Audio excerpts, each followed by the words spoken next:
China. Oh, I thought you were Come on, man. I thought you were talking about here. Really? Here they told me they do celebrate Christmas, but when you ask them when Christmas is, they tell you December 31st.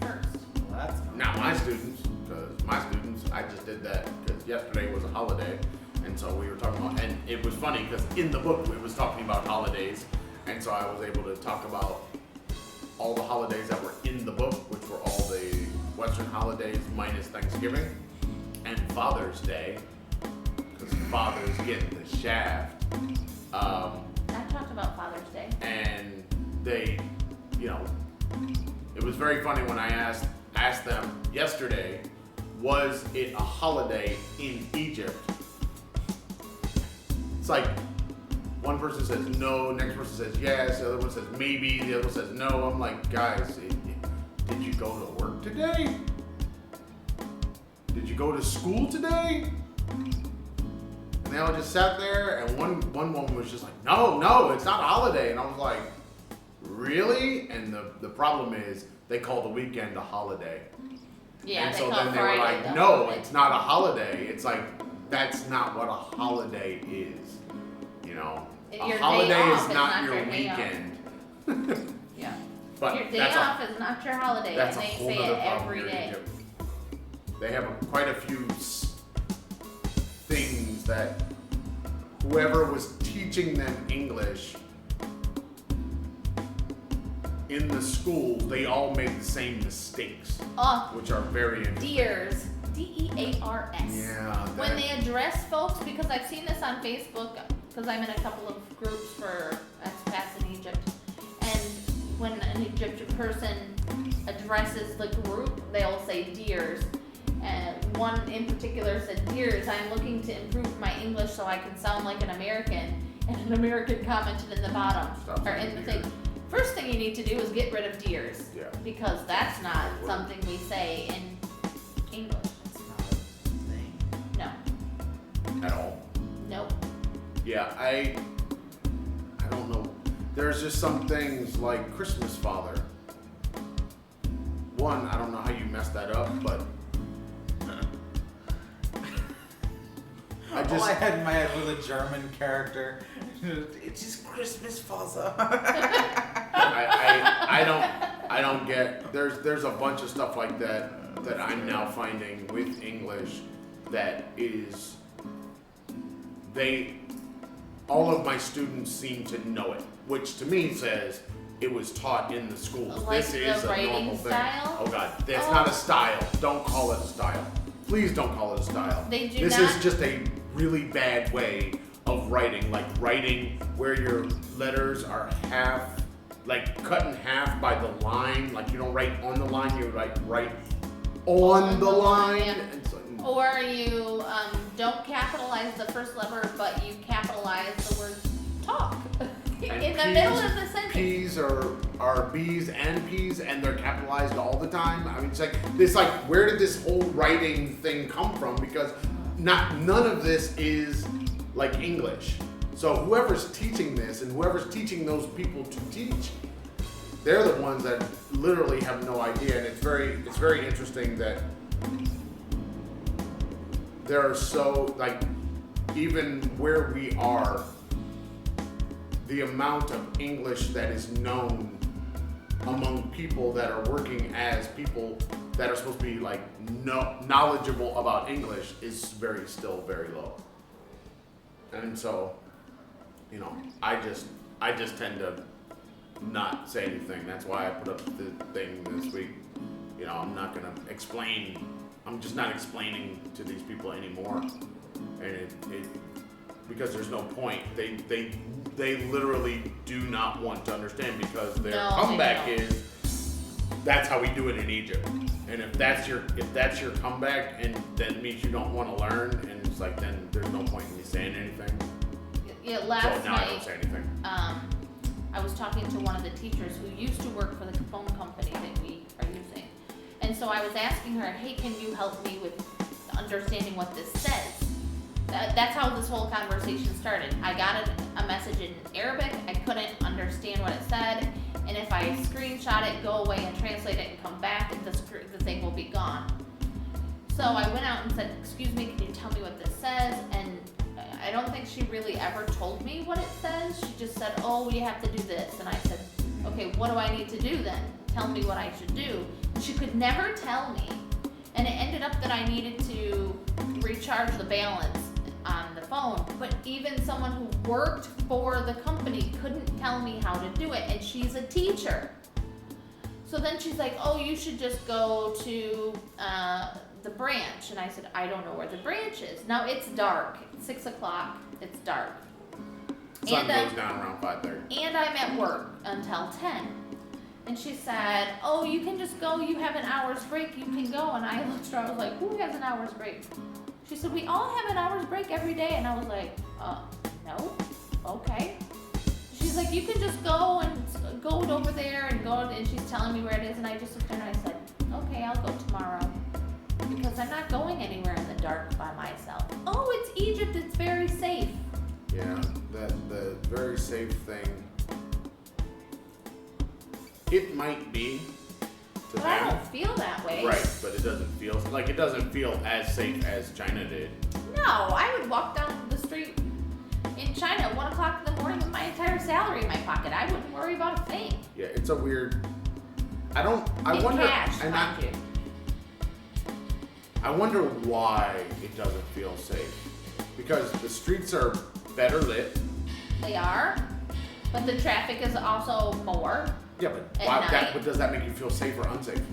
It makes me feel unsafe with the amount of Traffic? traffic. Traffic makes you you're not driving. Traffic No, makes but they you don't have on unsafe. their lights in the dark. I know, and but you're saying unsafe. yeah, I that's- don't feel safe. Okay, what is the thing that? What are you worried about? Because I hope you're not worried about getting hit by a car that you can see. Because that just means you have to move. No, I'm worried about someone pulling up and snatching me or grabbing my bag. Right, you're feeling or, unsafe. I feel not because of unsafe. traffic, though.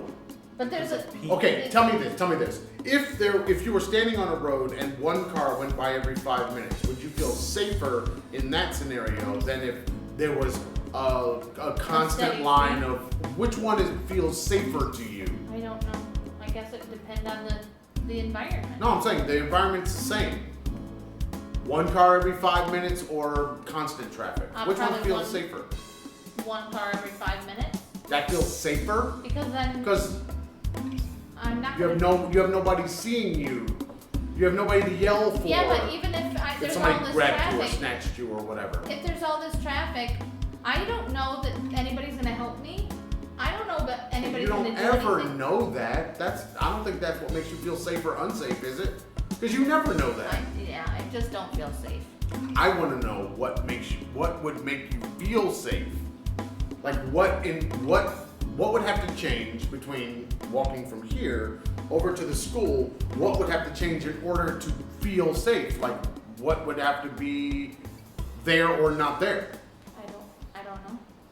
Because I can walk to the school by myself. I'm just not comfortable walking to the school by myself. Or is it just because you haven't done it? No, it's Because being on the that more walking. you do it, the more you do it. It's being on that walking street with all the people. It's You've been in places that were more crowded, and you felt safe in those more crowded places. You used to go shopping in the morning on the walking street in Benchi. Come on, which one's more crowded? And that walking street stayed crowded, essentially, and had no car traffic. Stayed crowded most of the day, but you didn't feel unsafe there. So what is it that's making you feel unsafe here? Feeling of safety is always important for expats. maybe it's the fact that I am always worried that I'm not dressed conservatively enough, that I may be attacked or ridiculed because of what I'm wearing, or the fact that my head isn't covered, or You got blonde hair. I have blonde hair and blue eyes. I'm clearly a foreigner. So you feel like a target. Yeah, absolutely. I would say I feel the same way. I don't necessarily have I'm sure I don't know. maybe I'm just overthinking it, maybe I'm overcautious, but after going to Malaysia on my own and having the experiences there. What experience? Come on, tell people. I had to go to renew my visa in Malaysia, and I had forgotten a pashmina, and I just had one shirt with a collar, and the rest of my tops were tank tops or dresses, and they're a Muslim country as well, so you need to be covered up. You can't walk outside in a tank top, it's inappropriate. So I went to a mall nearby to go and buy a pashmina, and when I got to the top of the escalator, someone grabbed my ass really hard, and I was completely covered. And I turned around, and it was this young boy, probably 10 years old, and his mother was just beating the shit out of him because she'd seen what he did. And I just left it because the mom was handling it. But then I go into the shop where they have all the scarves, and a man comes up to me and asks me out for drinks and asks me out for dinner and then asks me back to his hotel. And the whole time I'm like, no, thank you, I'm married, you know, have a good evening. And I'm trying to get away from the guy, and he just wouldn't let up. And so when I got back to the hotel, I had to like make sure that this guy wasn't following me, because I was really afraid. I was by myself, it was starting to get dark. I had to walk by a group of guys that were like, hey baby, come over here. We know foreigners, we know how you work, come over here. And I just don't want to go through that again, because I wasn't safe. So anytime I went back to Kuala Lumpur, I stayed at the same hotel because I knew the area, and I could do everything I needed to do in the hotel. I didn't have to go out again. If I needed an ATM, I could just walk across the street and I was fine. But I feel like that it could happen here. I would say that honestly, that could happen anywhere. Absolutely, it could happen anywhere. But then why do you? But maybe like when we're in London. Why did you not feel that wasn't? Why did you feel that was safer than here? Because it absolutely could have happened. Because there. I can understand the person talking behind me.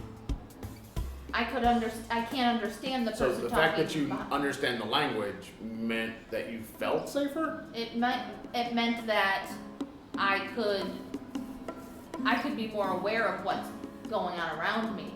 Now I'm just constantly like watching, you know, is someone following me? Is someone too close to me? When the motorbikes go past us, I always clutch my bag because... Clutching your pearls? I clutch my bag because one, I don't want to get caught on their bike. Well, yeah. And two, I don't want them to snatch it and go like they do in Thailand. Yeah, that's smart. But I think that should be anywhere though. I think the fact is, you're walking in the street, and they're driving in the street, so you're taking precautions so that things can't happen, because if you were in another place, you wouldn't be in the street. I don't You'd know be on that the I sidewalk. feel unsafe, I just don't feel safe. I don't feel comfortable yet. It's only been a month, It hasn't even. almost a month, 27 days. so. We'll check back in a month. See how you feel. See how you feel.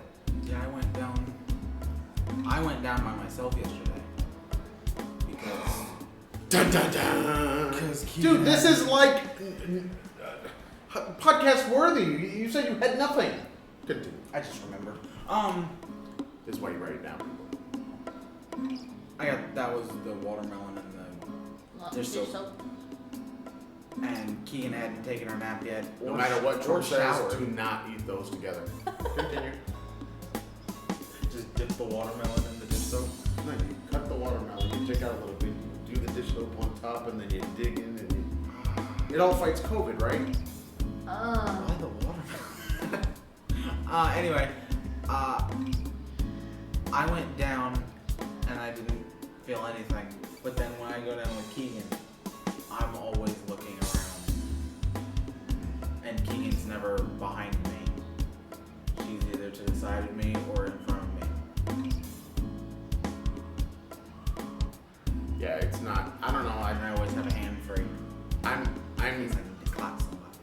Really? You gonna knock him off? Yeah. Knock a mofo out? Yeah. That's what you gonna Get them keys and Wolverine them and then Oh, shank oh, them in oh. the stomach. do? Really? That's what you gonna That do? Sister Fee taught him that. Yeah. Being taught and doing it, two totally different things. I've never done it. I kind of would like somebody to go on the attack just so I could see him, shank a mofo. That's I want to see. 'Cause I have a feeling, Don't I may not actually shank them, but I'm gonna hurt them anyway. you're gonna hurt them. Yeah. Gouge their eyes out. Sure. Pull out their nose hairs with tweezers. Yes. Pin them down, pluck the eyebrows. Both of these people leave. Stab them with a spoon. Slather them with wax and rip it off. All right, if you got all that kind of time, I'd say you're probably not under attack anymore. I think you turn into the attacker at that point. You got anything else? Nope, I'm done. That's it? Just hope.